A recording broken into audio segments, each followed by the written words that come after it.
शून्य नागरिकांना एक आवाहन करतो, तुम्ही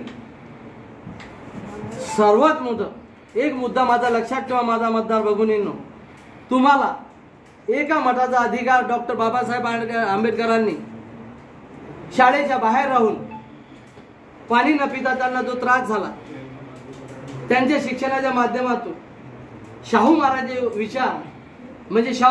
विचार म्हणजे तुमच्या रक्ताचा माणूस, गाडगे बाबाचे विचार म्हणजे तुमच्या रक्ताचा माणूस, ज्योतिबा फुले महाराज त्यांचे तुमच्या रक्ताचा माणूस, परिणाम तुमच्या रक्ताचा माणूस, या सर्वांचे विचार बाबासाहेबांनी पेरण्याचं काम केलं. ते काम, तेच आयडिओलॉजी, त्याच आयडिओलॉजीवर मी इलेक्शन लढत आहे. आणि जे तुमच्या समस्या त्यांनी मांडल्या, तुम्हाला राखीव मध्ये ते इलेक्शन नाही, राखीव मध्ये त्या तुमच्या नोकऱ्या आहेत, त्या बहाल करण्याचं काम मी पुन्हा करेन.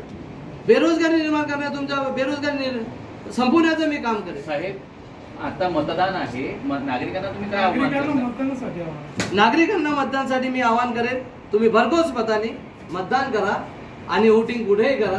त्याच्याबद्दल मी तुम्हाला म्हणणार नाही. मी तुम्हाला आवाहन म्हणजे तुम्हाला जो त्रास झालेला आहे, तुम्हाला जो त्रास सहन करण्यात येत आहे तुमच्या एका मताने, तो त्रास तुमचा स्वतःचा त्रास स्वतःच तुम्ही निपटू शकता. स्वतःलाच अधिकार दिला, एक राजाला जो अधिकार दिलेला आहे पंतप्रधानाला, तोच एक भिकाराला अधिकार दिलेला आहे. हा अधिकार तुम्ही असं समजा, तुम्ही या राजा आहे. जेव्हा तुम्ही मुक्ताई नगरमध्ये आपल्या स्वतःच्या घरच्या आपल्या वोटदार मतदारांना आणि रस्त्यात ऍक्सिडेंट होण्यासाठी सोडून दिलं आणि गावातूनच जो हायवे जातो बऱ्हाणपूर हायवे, तिथे जर उड्डाणपूल घेऊ शकत नाही, हे फार छोटी गोष्ट आहे. मी तो पहिला उड्डाणपूल माझ्या झाल्या तो मुक्ताई नगरमध्ये मंजूर करीन, एवढी मी तुम्हाला ग्वाही देतो. आणि प्रत्येक एक मुद्दा शाळेचा टाकलेला आहे, प्रत्येक मी सांगलं कॉन्व्हेंटमध्ये असो की कुठे असो, हे शिक्षण फ्री मी तुम्हाला माफ करेन, ते कुठल्याही पद्धतीने माफ करेन. महिलांना शिष्यवृत्ती देण्याचं काम मी करेन, मुलींना शिष्यवृत्ती देण्याचं काम करेन. जे आज मुक्ताई नगरमध्ये रावेर मतदारसंघात नद्या आहेत, नद्याचे खोलीकरण करण्याचं काम करेन. शेतकऱ्यांना जो प्रश्न चालू आहे, केळींचा प्रश्न, एक्सपोर्टचा प्रश्न जो बाकी आहे, तो प्रश्न मी सोडवेन.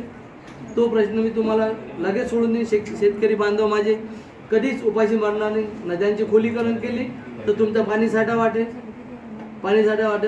तर तुम्हाला कुठे मागायचं काम पडणार नाही, कुठे जायचं काम पडणार नाही. पुन्हा कालवेजवळ नद्याजवळ हा उपक्रम करेल. पुन्हा मी सांगतो तुम्हाला, जे दळणवळणाचं केंद्र खेड्यात, तुमचे शहरातले रस्ते फार छान झालेले. तुम्ही जा एक वेळ, तुम्ही खेड्यात रस्ता पहा, तुम्ही एक रस्ता पहा, तुम्ही डायरेक्ट गोधवळ पासून तर मलकापूर रस्ता निघा, त्या रस्त्यात एवढं हे झालेलं आहे साहेब. मी म्हणतो ते रस्ते खड्ड्यात आहे की खड्ड्यात रस्ते हे समजत नाही. तिथला मंत्री आहे, संत्री आहे, त्यांच्या मतदारसंघातले रस्ते पहा. आज मी इथलं पहूरमध्ये पहा, ती काय परिस्थिती आहे. गव्हर्नमेंट तुमचं आहे, ग्रामपंचायत तुमची आहे. हजारो करोडचे तुम्ही पाणी प्रश्न मंजूर केलेले सुरू नाही झाले, 100 करोडचे प्रश्न सुरू नाही झाले, तर काय ते पैसे कुठे MRDC प्रश्न विचार कुठे गेले? जामनेरमध्ये विचारा, मान्य गिरीश महाजनना विचारा. हा प्रश्न तुम्ही सगळेजण मी विचारतो, मी स्वतः विचारून राहिलेलो आहे. असं समजा तुम्ही की तुमच्या मतदारसंघात 20 ते 25 हजार लोक रोज बाजारासाठी येतात पुणे इथून. तुम्हाला 30 ते 40 खेडे आहेत, ते खेडे तुम्ही वोटिंग मागता, त्यांना पैसे देऊन मागा की लाचारी. आता नाही वोटिंग टाकणार तुम्हाला ते लोक. आजही ते घामाघुमात तुम्हाला बाजार करण्यात थैली येतात, तुम्हाला फोटो टाकतो, व्हिडिओ टाकतो. त्या मतदारसंघासाठी तुम्ही पाण्याची व्यवस्था नाही करू शकले त्या गावात, एक पाणपोई टाकू नाही शकले. काय महाजन तुम्ही, गिरीश महाजन साहेब, तुमची परिस्थिती आहे. पाण्याचे प्रश्न तुम्ही वेगळे निपटाल, पण रोज येणाऱ्या व्यक्ती बाजार दर आठवड्यात भरते. एक पाणपोई 2-4-5 हजार रुपये लागतात साहेब. तेवढे पैसे तुम्ही कुठे खर्च करता काही सांगत नाही. तेवढे एक प्रश्न मिटवा. त्या मावल्या उपाशी जातात लोक, बददुवा देऊन जाणार असेल तुम्ही ते काय करा, तो एक प्रश्न मिटवा साहेब.